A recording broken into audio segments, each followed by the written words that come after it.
Man, I hate to say it, but I've got a fish that really took a whooping.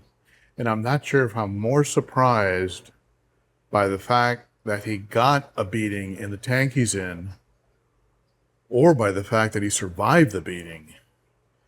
Because I haven't seen a fish this messed up in quite a while. Usually don't see this kind of a beating except from maybe adult African cichlids. But let me show you what I mean. This poor little guy, or what's left of him, is a Buenos Aires tetra. It looks like he was hit repeatedly on the top, removing a top behind the dorsal. Most of the dorsal and almost his entire tail are missing. I mean, he just took, it looks like just a non-stop beating. Happened overnight. I do see Buenos Aires tetras chasing each other. So my first guess is that another Buenos Aires tetra went after him for the dominant position. And in doing so, just nearly destroyed him.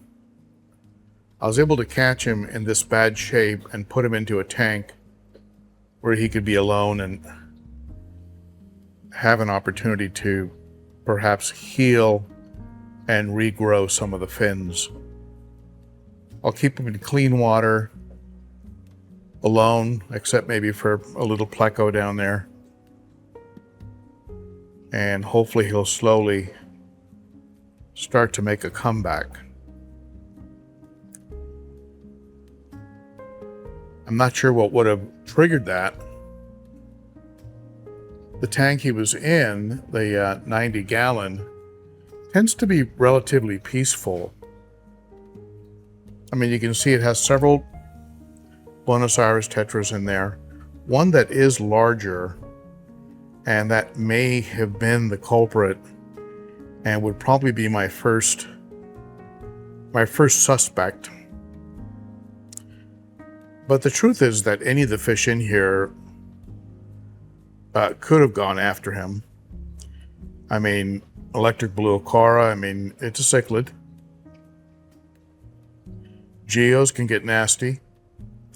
Even blue Congos can get nippy and chase fish around. I also have, of course, this green tear in here.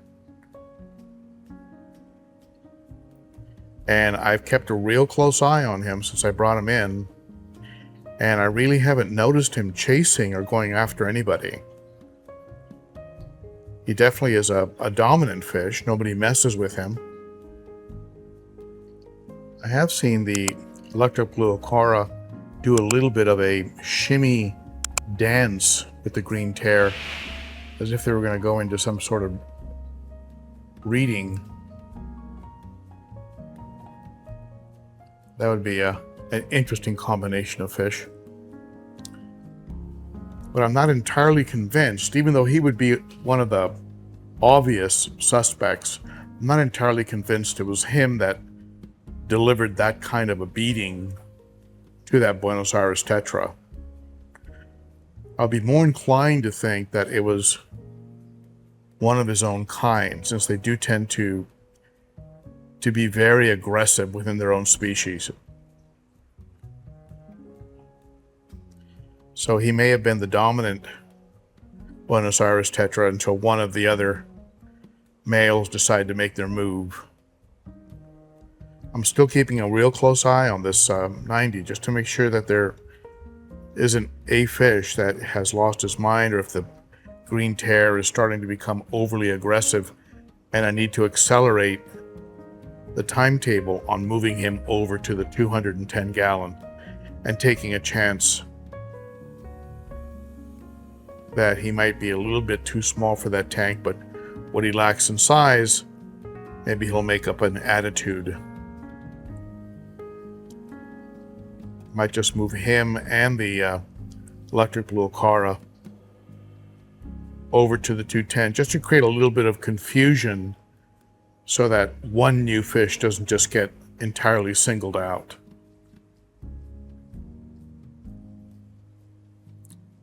These redhead topahos are almost getting too big for this aquarium. 6 of them in here. There's Mr. Camera Hog.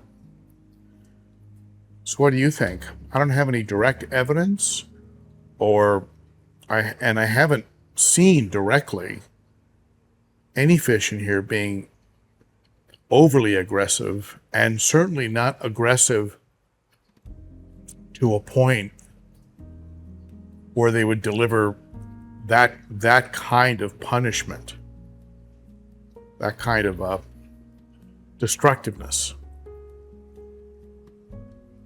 But if you had to guess, which one of the fish in that aquarium do you think would be most likely to deliver this kind of damage to a tank mate? Let me know in the comments below. Have you ever seen a Buenos Aires tetra beat up a tetra this way? First for me.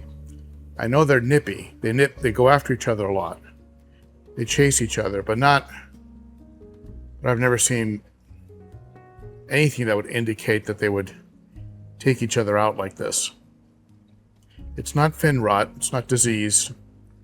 It could, in fact, of course, if the stress continued and he continued to get hit by another fish, but I think in this tank with fresh water, where he can chill, get some good food, I think he'll be fine. Let me know what you think in the comments below. I'd be curious to hear what you have to say. Fingers crossed. Hope he makes it. He's surprisingly resilient. I've seen fish with less damage flip over and just die. So he's a tough guy. Thanks for tuning in. And I appreciate you. I'll see you at the next one. And thanks for helping me solve this mystery. Bye-bye.